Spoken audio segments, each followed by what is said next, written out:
감사로 일하세요 라는 제목의 말씀을 나누겠습니다. 예수님은 33년 동안 이 땅에 사셨습니다. 33년, 결코 긴 시간은 아니지요. 그러나 그 33년은 그야말로 불꽃 같은 뜨겁고 열정적이고 놀라운 생애셨습니다. 30세까지는 부모님의 장남으로 아버지 요셉을 도와서 목수일을 하셨고, 나머지 3년은 하나님의 아들로 복음을 전파하시고 죄인을 구원하시는 공생애의 일을 감당하셨습니다. 33세 예수님께서는 십자가에 죽으셨으나 며칠 만에, 사흘 만에 부활하셨습니다. 그리고 부활하신 지 며칠 만에, 40일 만에 승천하셨습니다. 승천하실 때 예수님께서는 무엇 타고 승천하셨나요? 비행기 타고 가셨나요? 구름 타고 올라가셨습니다. 그리고 말씀하시기를 다시 재림하실 때는 올라가셨던 모습 그대로 구름 타고 오신다고 약속하셨습니다. 그러니까 예수님께서는 맑은 날보다 흐린 날을 좋아하세요. 구름 많은 날을 예수님이 좋아하시나 봐요. 그러니까 여러분, 혹시 주일에 혹시라도 다른 데 가실 일이 있을 때 구름 낀 날은 절대로 가지 마시기 바랍니다. 맑은 날 가세요. 차라리. 구름 낀 날 갔다가 예수님 재림하시면 얼마나 민망하겠습니까? 그런데 가만 보면요, 우리 성도님들이 맑은 날은 교회 빠지시는 분들이 많은데 흐린 날은 교인들이 많이 와요. 오늘도 보세요. 맑은 날이니까 좀 많이 빠졌잖아요. 똑똑해요. 아주 똑똑해요. 자, 데살로니가 교회에서 예수님 재림에 대한 오해가 있었습니다. 더러는 예수가 당장 오신다는 오해로 일하지 않아요. 아, 예수님 곧 오시는데 무슨 일이야? 예배드리고 찬송하고 기도해야지. 이렇게 오해를 한 사람들이 있었습니다. 그들은 예배는 귀한 일이야. 아, 예수님 재림하시는데 세상 일이 무슨 의미가 있어? 세상 일은 아무것도 아니야. 그 천한 일이야. 이런 사람들이 있었어요. 그들은 일 안 하고 예배드리고 기도하다가 양식이 떨어지면 이곳저곳 기웃기웃거리면서 얻어먹는 그야말로 반거짓 신세로 전락하고 말았습니다. 이런 사람들이 교회에 문제를 일으켰습니다. 돌아다니면서 말을 만들어서 교회를 어지럽게 했어요. 그래서 규모 없이 행하여 일만 만드는 사람이 되지 말라고 사도 바울이 당부하지 않았습니까? 오늘도 일하기 싫으면 먹지도 마시오 라고 말한 게 바로 그런 이유 때문이었습니다. 이렇게 규모 없이 행하고 일만 만드는 사람들은 교회에 덕을 세우는 게 아니라 시끄럽게 하고 문제를 만들었습니다. 바울은 게을리 행하고 신앙의 전통을 지키지 않는 자들을 멀리하라고 했습니다.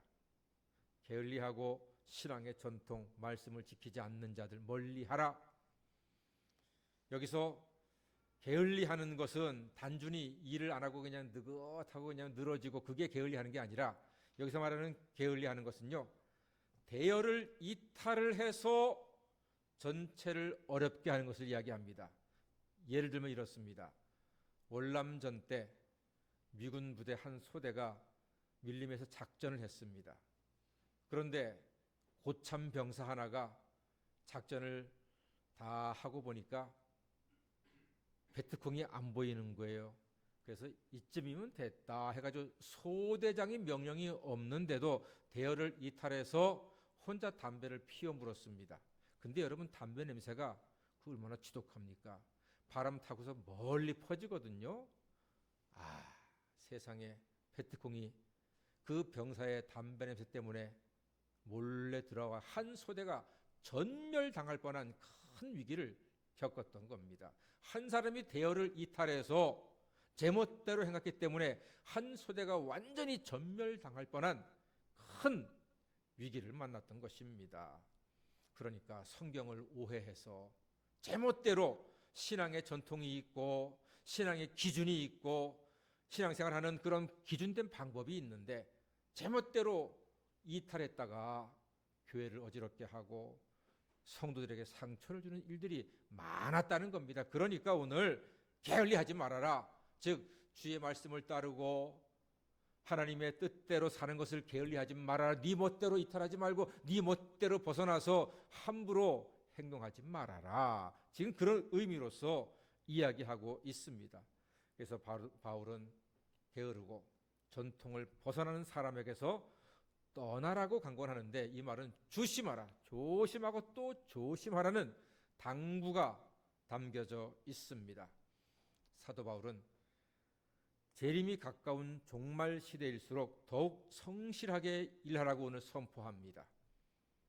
예수님 재림하신다고 네 멋대로 판단해서 그 신앙의 대열에서 벗어나 가지고서 막 혼자서 예배한다고 하고 기도한다고 막 주여 한다고 해서 그게 믿음이 아니고 그게 구원이 아니다.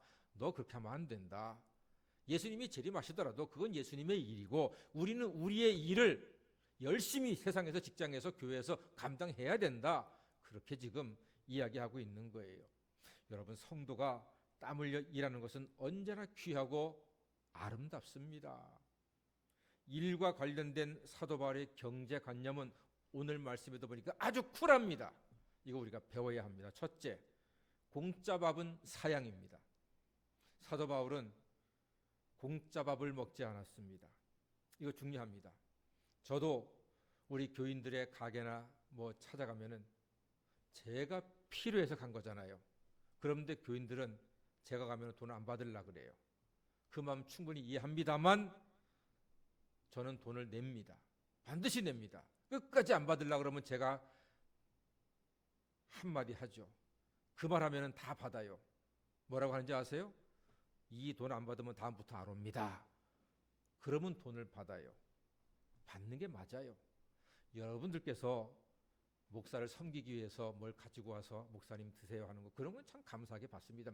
제가 필요해서 가게에 갔는데 돈을 안 받는다고 하는 것은 그것은 합당하지 않아요. 왜냐하면은요, 목사 교인뿐만이 아니라 교인들 간의 관계에서도 그런 공적인 관계에서 금전 관계가 불확실하잖아요. 그러면은 관계가 오래 못 가는 겁니다. 그러니까 작은 돈이라도 확실하게 죽을 걸 죽고 받을 건 받고 그래야지만 관계가 오해가 없이 오래 가는 겁니다. 사도 바울이 그걸 잘했습니다. 반드시 공짜 밥을 먹지 않습니다. 밥을 먹었으면 밥값을 내는, 밥값을 하는 사람으로 살았던 것입니다. 우리한테 그걸 가르쳐주고 있습니다. 아무리 예수님 재림 때가 다가온다 할지라도 우리가 낼 건 내고 받을 건 받자. 여러분, 그거 중요합니다. 그래야지만 관계가 오래 갑니다.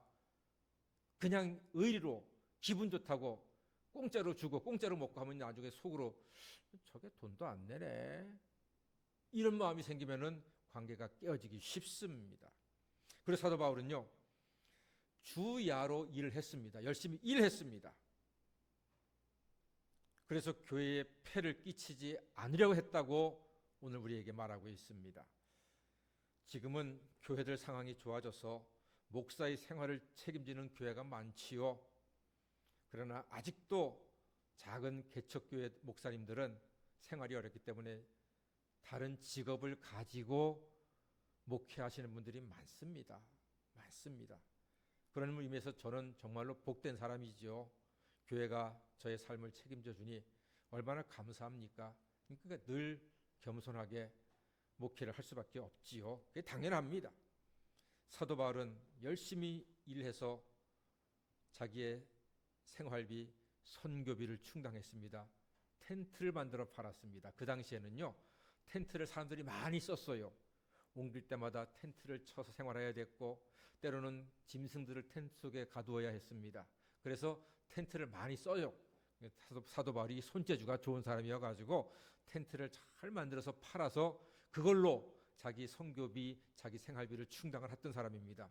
그래서 지금도 의사나 공무원처럼 운전하시는 분들처럼 자기 스스로 일을 해서 번 돈으로 선교하시는 분들을 이름하여 텐트 메이커, 이렇게 선교학에서는 부르고 있습니다. 사도 바울이 그 텐트 메이커의 선구자적인 사람이었습니다. 이게 중요합니다. 여러분, 우리 성도님들도 건강만 허락된다면 세상 일도 열심히 하시고 교회 일도 열심히 하시고 가정의 살림도 남녀 구분 없이 열심히 돕는 것이 그게 성도들의 마땅한 바입니다. 여러분 들어보셨나요?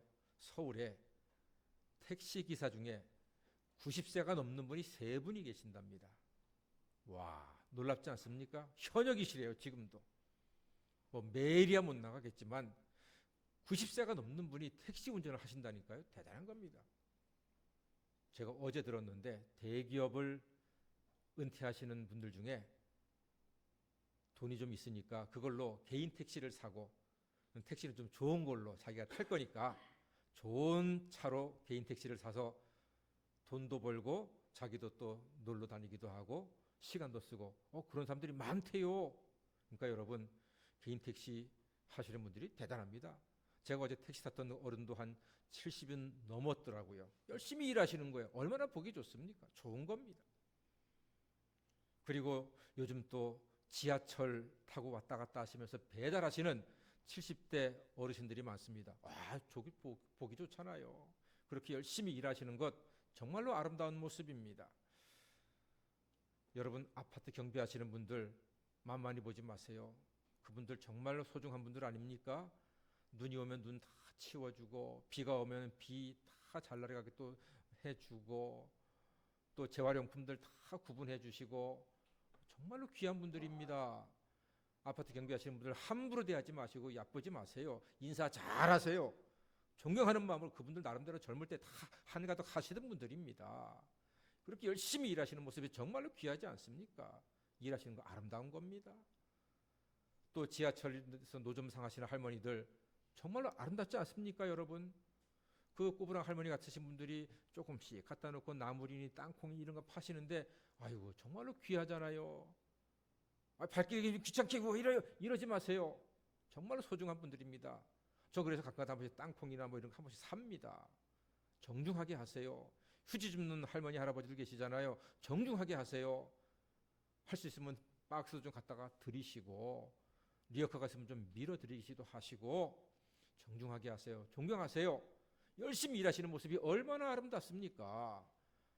그게 성경의 뜻입니다. 하나님의 뜻입니다. 예수님 재림이 다가올수록 내일 예수님이 재림하신다 하더라도 그건 예수님의 일이고 우리는 오늘 우리의 일을 하는 것이 하나님의 뜻인 줄로 믿습니다. 감사와 기쁨으로 나에게 주어진 일을 하셔야 합니다. 교회에서도요, 여러분이 하실 수 있는 일을 하나씩 가지세요. 작은 거라도. 교회는 작은 일이 없습니다. 뭐든지 다 소중합니다. 왜? 주님을 섬기고 교회를 예배를 섬기는 일이기 때문에 의자라도 똑바로 놓으시고 창문도 좀 한 번씩 여시고 뭐든지 그렇게 교회에서 자기가 교회를 위해서 주님을 위해서 예배를 위해서 할 수 있는 일을 한 가지씩 갚는 건 정말로 귀하고 아름다운 일입니다. 꼭 당부드리겠습니다. 그게 주님의 뜻입니다.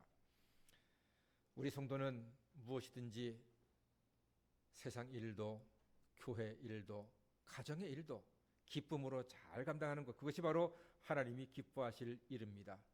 다시 말씀드립니다. 오늘이 중요합니다. 오늘 일하시는 겁니다. 어떤 사람은 내일 할 거야. 건강해지면, 돈 벌면, 시간이 나면. 그런 사람은 평생 못합니다. 지금 하셔야 합니다. 내일 주님께서 우리에게 생명 주신다고 누가 얘기합니까? 내일은 주님 거예요. 주님이 내일 우리에게 주셔야지만 내일이 있는 거예요. 하나님께서 우리에게 주신 날은 오늘인 줄로 믿습니다. 오늘 하셔야 돼요. 오늘 사랑하시고 오늘 위해서 기도하시고 오늘 땀 흘리시고 오늘 청소하시고 오늘 의자 하나 옮기시고 오늘 하는 게 맞습니다. 내일은 주님이 주시면은 감사합니다. 오늘도 하겠습니다. 이러는 거지 내가 내일 할 것이야. 교만입니다.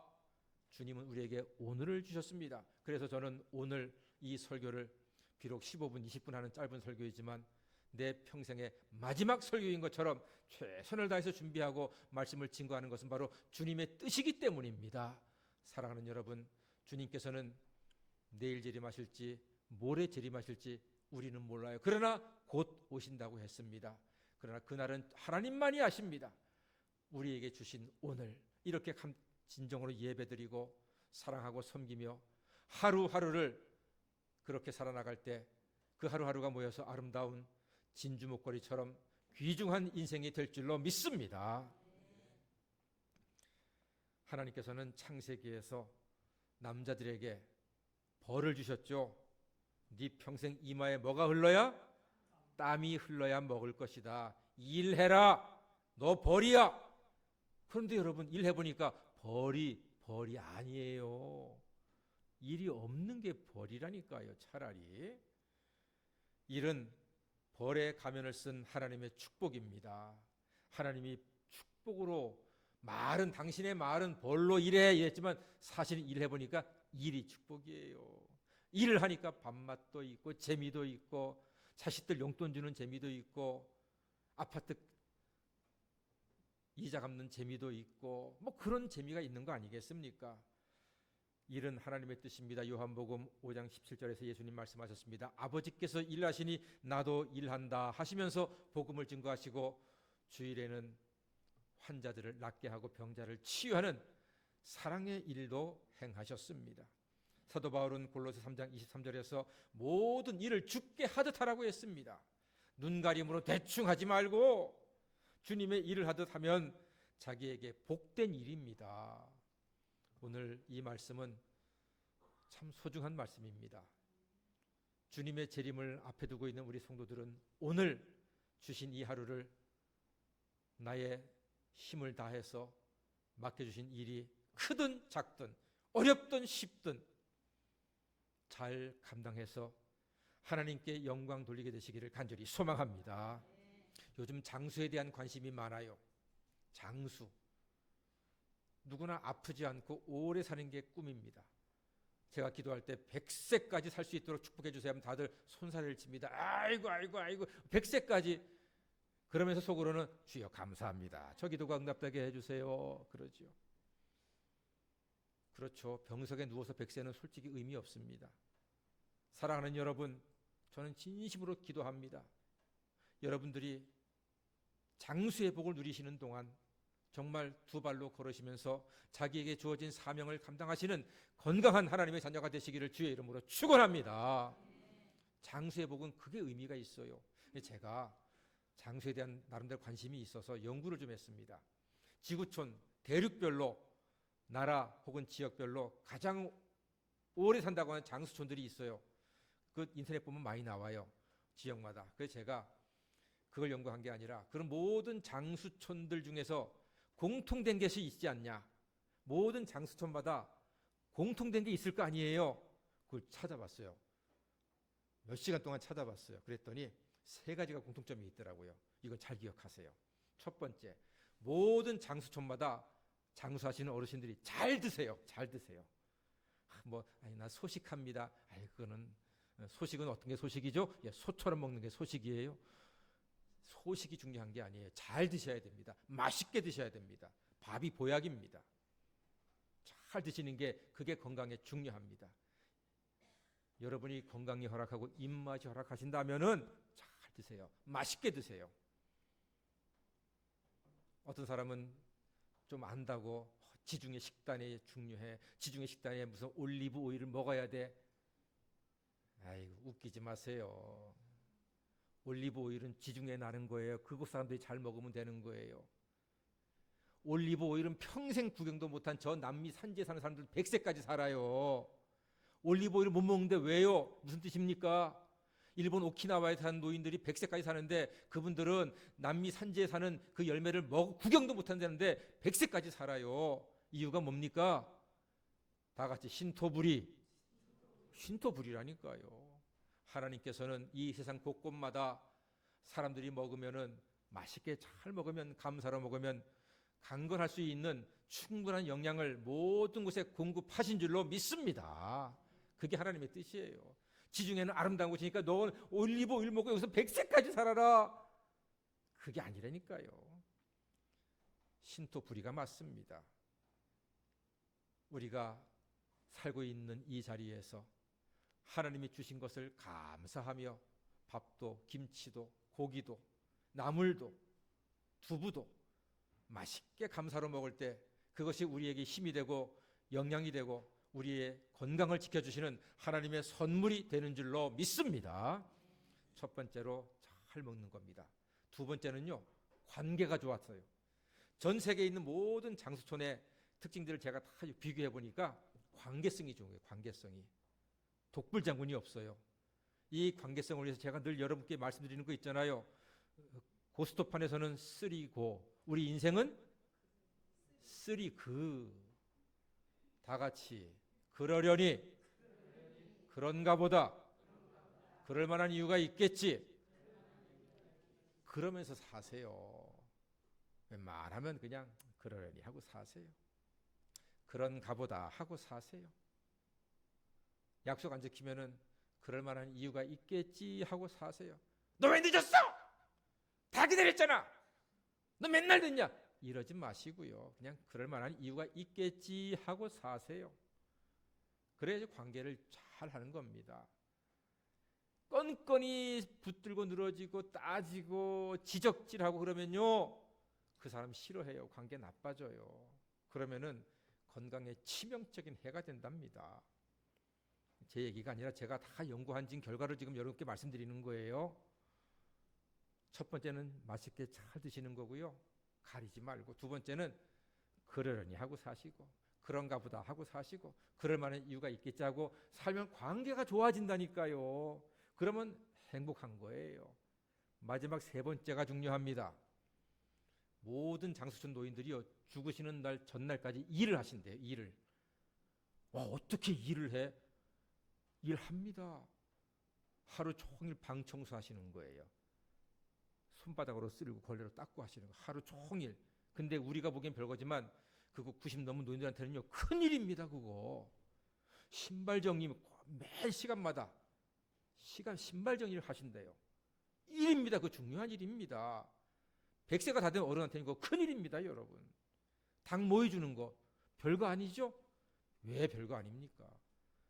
때 맞추어서 닭들한테 모여주는 거 그거 큰일입니다. 여러분, 풀 뽑는 거 별거 아닌 것 같죠? 그거 쭈그리고 앉아서 옮겨다니면서 풀을 다 마당매에 뽑는 거 그거 중요합니다. 일 나간 자식들한테 물 떠다 주는 거 그거 별거 아니가. 젊은이들이야 금방이지만 90세가 넘은 노인한테는요, 그 뜨거운 햇빛에 받아가면서 물 들고 가서 물 마셔라 하는 그거 보통 일이 아니거든요. 근데 그걸 하신다는 거예요. 별거 아닌 것 같지만 돌아가신 날까지 열심히 일하는 거, 이게 참 장수의 가장 중요한 핵심적인 이야기라고 제 나름대로는 이렇게 분석을 했습니다. 사랑하는 여러분, 종말의 시대를 하나님의 뜻대로 사는 것은 자기에게 맡겨진 사명, 일, 이것을 감사로 감당하는 것인 줄로 믿습니다.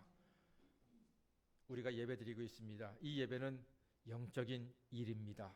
정말로 중요한 일입니다. 그래서 오늘 맑은 날씨임에도 불구하고 놀러가지 않고 예배 오신 여러분들이 하나님께 예배하는 이 영적인 일을 감당하심으로써 하나님께는 영광이요 우리에게는 하늘의 신령한 복과 땅의 기름진 복이 인생 가운데 풍성해지는 소중한 축복된 자리가 된 줄로 믿습니다. 너무나 소중한 일을 지금 우리는 하고 있습니다. 막심 고리키가 러시아의 작가인데 이런 말 했습니다. 일이 즐거우면 낙원이다 그랬습니다. 일이 즐거운 사람은 그곳이 낙원이래요. 그러나 일이 즐겁지 않으면 그곳은 지옥과 다를 게 없는 거지요. 사랑하는 여러분들이 나에게 주어진 일을 감당하실 때 즐거운 마음으로 감당하셔서 여러분의 일자리가 꽃자리가 되고 여러분의 일자리가 낙원이 되는 하나님의 은총을 맛보시기를 주의 이름으로 축원합니다.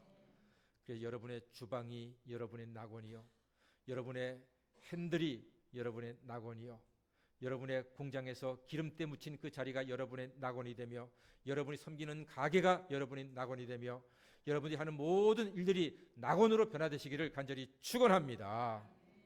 감사와 즐거움으로 회사 일, 교회 일, 가정의 일을 감당하여 이 종말의 시대에 낙원의 기쁨을 누리는 모든 성도가 되시길 간절히 소망합니다. 특히 복음에 합당한 자로 살며 예수의 복음을 증거하는 그 주님의 일에 몸과 마음으로 기도하며 힘쓰는 거룩한 성도가 다 되시기를 주님의 이름으로 간절히 축원합니다. 아멘. 기도하겠습니다. 사랑의 주님, 주님의 재림을 기다리는 동안 세상과 교회와 가정에서 땀 흘려 감사로 일하며 낙원의 기쁨을 누리며 주님의 뜻대로 살아가는 우리 모든 성도님들이 되게 하여 주시옵소서. 예수님의 이름으로 기도하옵나이다. 아멘. 찬송가 438장을 부르겠습니다.